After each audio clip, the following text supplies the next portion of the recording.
Bom dia, boa tarde, boa noite. Meu nome é Amanda Silva Real. Vou falar agora sobre a visão geral do pipelining na disciplina de Microprocessadores 2.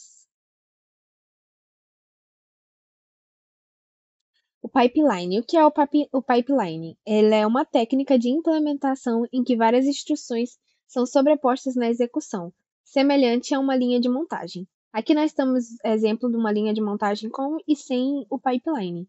Nós estamos usando o exemplo de uma lavagem de roupa, que tem os seguintes processos de lavar, secar, dobrar e guardar a roupa. Sem o pipeline, todas essas funções, essas quatro funções, elas precisam ser feitas não simultaneamente. Então, no caso, nós precisaríamos fazer uma coisa de cada vez e só poderíamos começar no caso, a lavagem novamente, no caso, reiniciar essa lavagem de roupa, assim que terminarmos o último passo, que seria guardar a roupa. Já no pipeline, nós podemos fazer tarefas simultâneas. O único detalhe que precisa ser observado é que o objeto nesse caso, o objeto que estava sendo usado, ele não, ele só precisa não estar sendo utilizado. Ou seja, depois que nós terminamos a lavagem de roupa, que a primeira roupa foi para a fase da secagem, a máquina de lavar ficou vazia. Então, nós podemos usar essa máquina para uma nova lavagem de uma nova roupa. E assim que na primeira fase a secagem acabar, na segunda fase já podemos começar a secagem de roupa e assim por diante, economizando muito mais tempo. Nesse caso, um procedimento que começou às 6 horas da manhã e terminou às 2 horas da tarde, poderia ter começado às 6 horas e terminado às 9h30 da manhã, que economizaria muito tempo e, como estamos fazendo uma alusão ao, ao pipeline, estamos fazendo uma alusão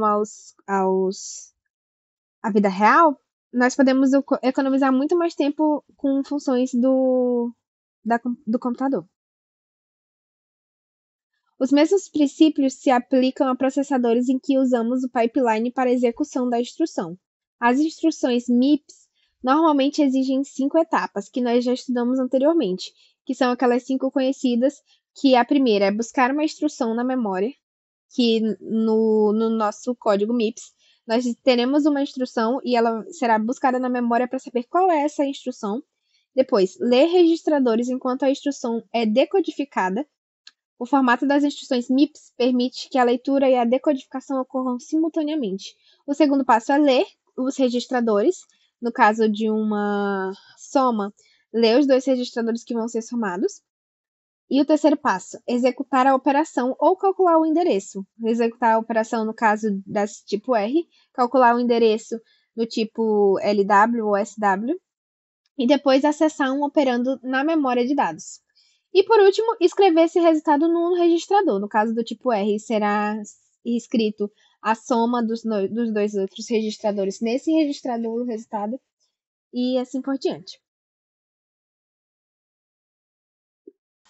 Agora, parando de utilizar aquela alusão com as roupas, numa lavagem de roupa, nós temos aqui o desempenho de ciclo único versus o desempenho com pipeline. O desempenho com ciclo único, ele vai seguir aquele mesmo passo a passo que nós estávamos observando das roupas, da lavagem de roupa. As 5 funções que nós vimos anteriormente, elas vão ser feitas, cada uma no seu momento. Então, nós vamos começar com a busca de instrução, depois procurar no registrador, depois na ALU, aí o acesso de dados e vamos reescrever o registrador na memória. E aí depois, assim que esse processo acabar, começamos tudo novamente. Esse ciclo único, ele deixa as nossas funções livres, digamos assim, porque depois que nós fazemos essa busca de instrução, nós precisamos esperar todo o procedimento terminar para que nós podemos fazer uma nova busca de instrução, diferente do desempenho com o pipeline. Nós temos aqui a ordem de execução dos programas com o uso do pipeline. Como que funciona? Ele começa com a busca de instrução, como sempre tem que começar, já que é o nosso primeiro passo. E aqui, quando nós vamos passar para a parte do registrador, de procurar os registradores, a nossa busca de instrução ela fica livre. Então, o que vai ser feito? Essa busca de instrução, essa parte da busca de instrução, ela pode começar novamente trabalhando para a nossa próxima linha. E o nosso registrador, que a nossa parte de procurar no registrador, depois que ela terminar, ela já vai poder começar a ser usada novamente no nosso próxima linha de programa. E assim por diante. Então, agora nós não temos funções que ficam ociosas, e sim que assim que terminam de ser usadas, ficam livres para serem usadas novamente na próxima linha do MIPS. Então, aqui nós temos um exemplo de duas instruções. Duas instruções, essas duas aqui no ciclo único, elas teriam aqui o tempo de 800 mais 800, que daria 1.600, diferente do tempo aqui no desempenho com pipeline. Aqui, terminando a nossa segunda linha, nós não chegamos nem a 1.200, nós chegamos a 1.100, o que é um avanço muito bom no tempo, porque nós economizamos tempo e nós vamos ter um desempenho muito mais rápido.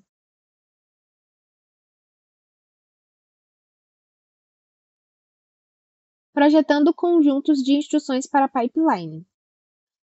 O que torna a implementação mais fácil? Instruções do mesmo tamanho,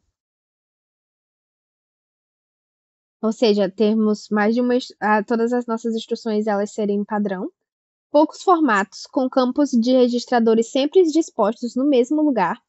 Essa simetria significa que o segundo estágio ele pode começar a ler o banco de registrador ao mesmo tempo em que o hardware está determinando que tipo de instrução foi lida.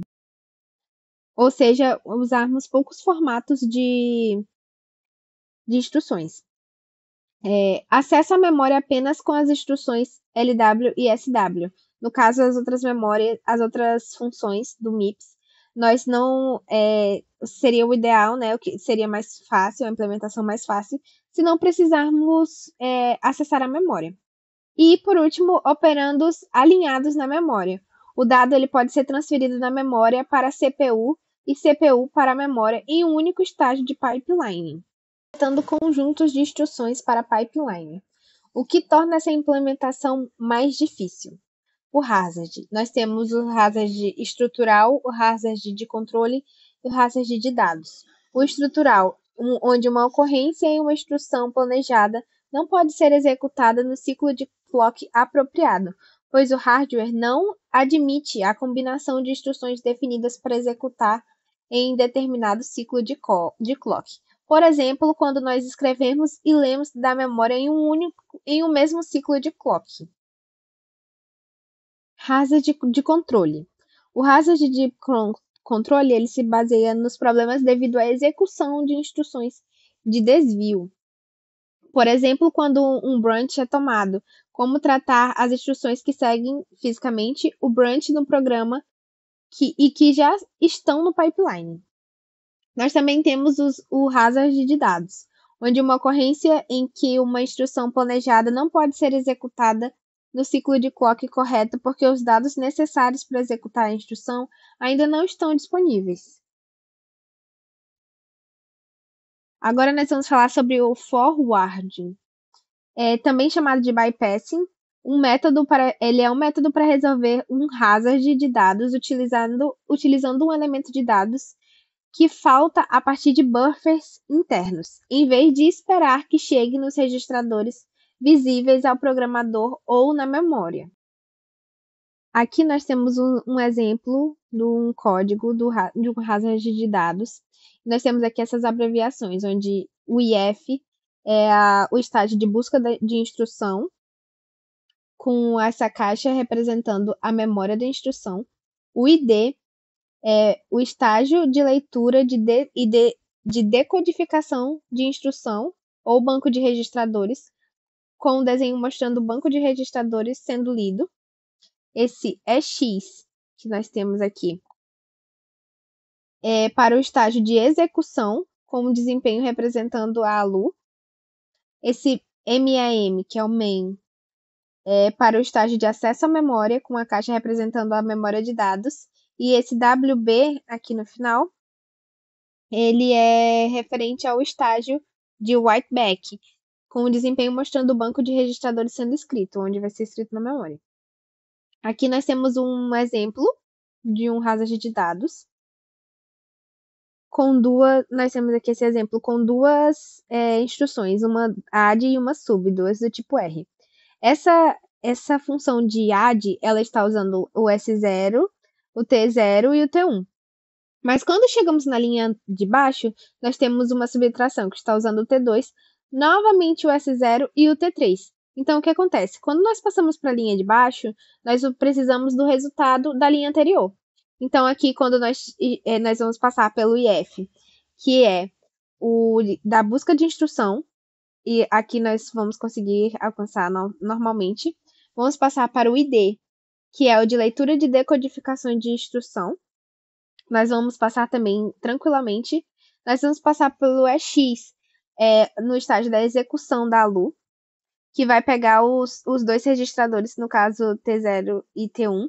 E depois que ele sair daqui, que ele vai salvar na memória, nesse main, que é referente ao estágio de acesso à memória, antes de chegar nele, nós precisaremos a, a linha de baixo vai estar sendo feita simultaneamente pelo pipeline, né? No caso, vai estar vai passar pelo IF novamente para o estágio de busca de instrução e depois aqui no ID, que é o estágio de leitura de decodificação de instrução.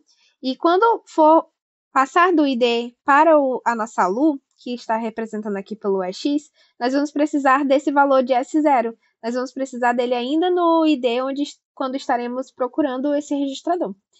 E aí, aqui nós precisaremos de um forwarding da instrução anterior para a instrução de baixo, para que nós possamos continuar